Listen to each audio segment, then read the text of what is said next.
If you're doing the International Bachelorette, you might know that the theory of exhibition prompts can sometimes feel like one giant trap. You either end up picking a terrible prompt where you have to force the connections between the objects, or you play it too safe and you end up picking some very generic objects that everyone else has literally thought of as well.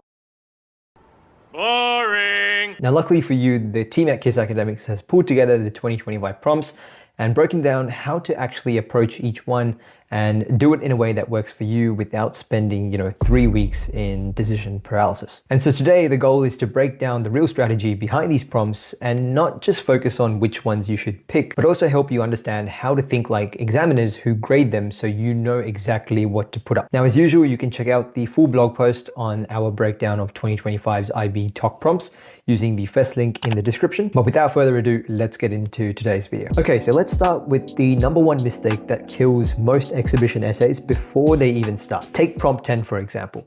What challenges are raised by the dissemination of knowledge? Now, your brain might immediately go to things like social media, fake news, or even COVID-19 misinformation memes. And honestly, I wouldn't blame you if these were some of the ideas that popped into your mind, because 80% of students are thinking the exact same thing. Now, a pattern that high-performing IB students have figured out in the past is that the best objects aren't the most obvious. For example, we had a student at KISS Academics use her grandmother's handwritten recipe for the exact same prompt 10. Now, you might be sitting there thinking, why? Well, because knowledge gets lost, changed, or misunderstood when it passes from one person to another. So going forward, here's what I'd recommend you do. For whatever prompt that catches your eye, write down the first 3 objects that come to your mind, and then take that list, scrunch it into a ball and throw it into the bin, because that is likely going to be the same exact objects that everyone else around you is thinking. Now, instead, ask yourself the following question. Where else does this prompt show up in ways people wouldn't expect? And write out as many weird, wacky, unconventional ideas that you can, because honestly speaking, the weird, personal, or seemingly random objects often make the strongest exhibitions. So it's important to remember that theory of knowledge prompts aren't necessarily asking you to define knowledge or list types of evidence. What they're simply asking you to do is to literally think about the process of thinking. Take something like prompt 12, for example. Is bias inevitable in the production of knowledge? Now, the surface level answer to this is yes. Here are some examples of bias. But if you think a little deeper for a second, you'll realize there's a deeper question being asked here, which is, if bias is inevitable, how do we still trust anything we know? And this reframing of the question is the philosophical depth that examiners are looking for. For example, we had a student at KISS Academics working on prompt 22, which is, what role do experts play in influencing our knowledge? Now, she wanted to talk about how doctors influence our health knowledge.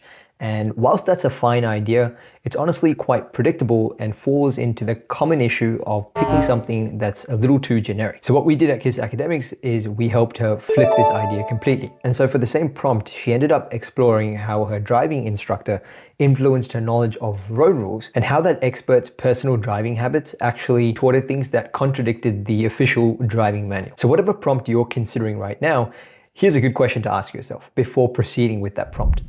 What's the uncomfortable tension here?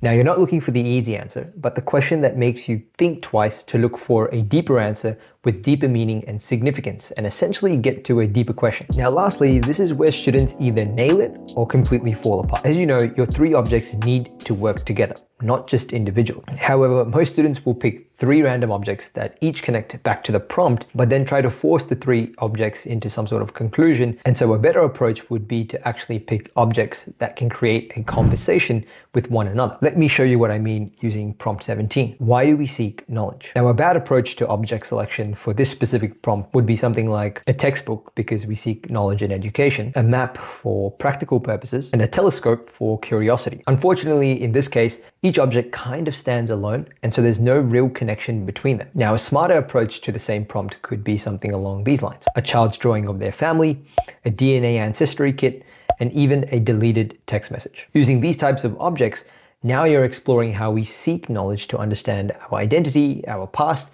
and even the things we're trying to forget. And so this is an example where the objects seamlessly build on each other. So before you finalize your 3 objects, try to write out one sentence that simply connects all 3 together. Now, if you can't do that naturally or find yourself having to force it, your objects likely don't belong together. The best thing to do at this point would be to start again and to make sure that the 3 objects that you do select have that seamless connection to make your life much easier when you start writing out your exhibition. Look, the important thing to remember about theory of knowledge exhibition and the prompts you choose is that the prompts are just starting points. The real assessment is whether you can critically think about something that doesn't have a clear answer yet. So here are a few things to remember. Choose a prompt that genuinely makes you curious, not the one that seems the easiest or most familiar. Find objects that surprise you when you really think about them deeply. And remember, it's not just about trying to find the right answer. It's about showing that you can ask better questions and think deeply. The students who end up scoring the 9s and 10s aren't necessarily smarter. It's just that they're willing to sit with a lot of uncertainty and explore ideas that don't have neat conclusions. That's exactly what theory of knowledge is training you to do. If you want further insight into the 2025 theory of knowledge prompts, you can check out our complete breakdown of them using the first link in the description, which will take you to our blog post. And of course, if you enjoyed today's video, make sure to give it a like, share it around, comment. Other than that, I hope you enjoyed today's video and I will catch you in the next one.